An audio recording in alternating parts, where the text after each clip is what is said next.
Ilan po? Pagka sinasarado ang bibig niya, nalago to. Siguro ngipin niya.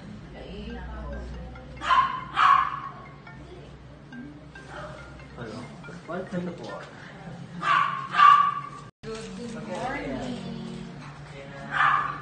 Famous, Si Paningni. the famous dog. Yes. Ano Kilala din pala ni Doktor. Then nakita ko may nag-send sa akin ng ano kasi, may nag-send ng video. link na tungkol, pinakita sa akin. Kung anong problema niya. Pero Dok, wala namang problema. Then hindi yung problema. Yung nakahiga ata siya. Ano gagawin natin? Vaccine, Doc, first vaccine. Na-deworm na siya. Na-deworm ko na po. Anong kinakain ni Penny? Doc, pedigree na nasa kan. Tapos nagpapapila. Tapos yung milk ng mama nila. Pedigree wet. Doc. So, tinuturuan mo na siyang kumain ng dry food. Hindi ko... pwede na ba? Kasi wala pa siyang Ngipin? Ilan taon na ba? 1 month and... Actually, pwede na. Isasama mo yung milk dun sa... Ayun, ganun. Ganun, ginagawa ko siya, Doc. Doon sa mga... Dun sa ginagawa ko kibbles. siya. Then, unti-unti mo sasanayin na kumain siya ng kibbles kasi meron din siyang benefit pag kumakain siya ng kibbles. Medyo nililinis yung ngipin niya, although iba pa rin yung nagtututbrush yung dog.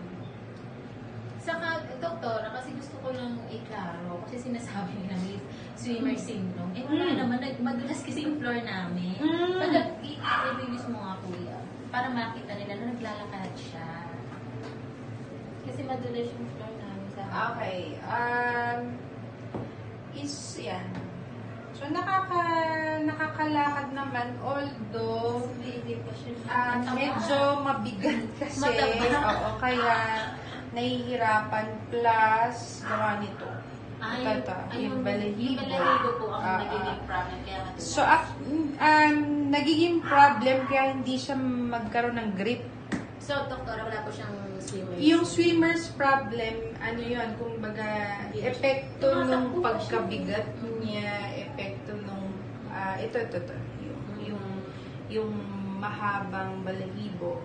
So, pwede naman natin pakat na lang natin.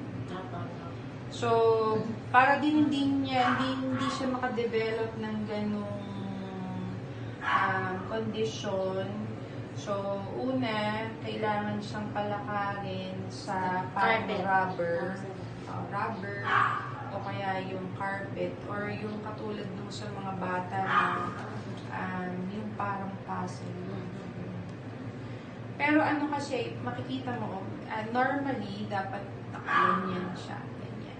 Nakakalakad naman. Kaya lang, pwedeng nakuha niya yan dahil laging madulas yung floor. Or nung bata siya, nadadaganan ng mami o ng kapatid. Ng kapatid. Tapos, factor din yung pagka medyo mataba. So, walang problema sa kain, sa dumi. Naka namang masigla si Paningning.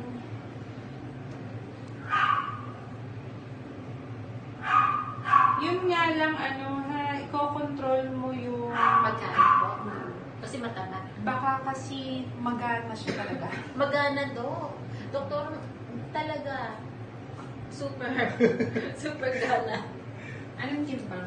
1.4. Medyo mabigat. Anong 10? 36.8. Breathing.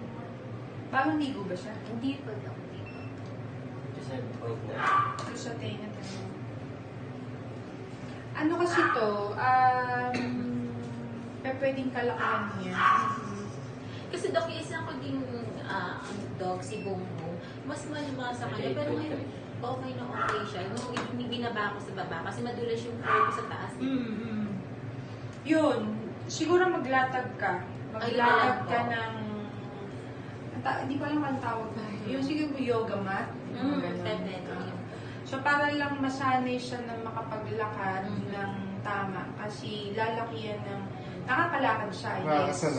Pero hindi tama yung paglakad. Tapos, pakat natin. Pakat mo muna. Kuha lang ako ng gamot. Buhatin mo na lang habang papakin siya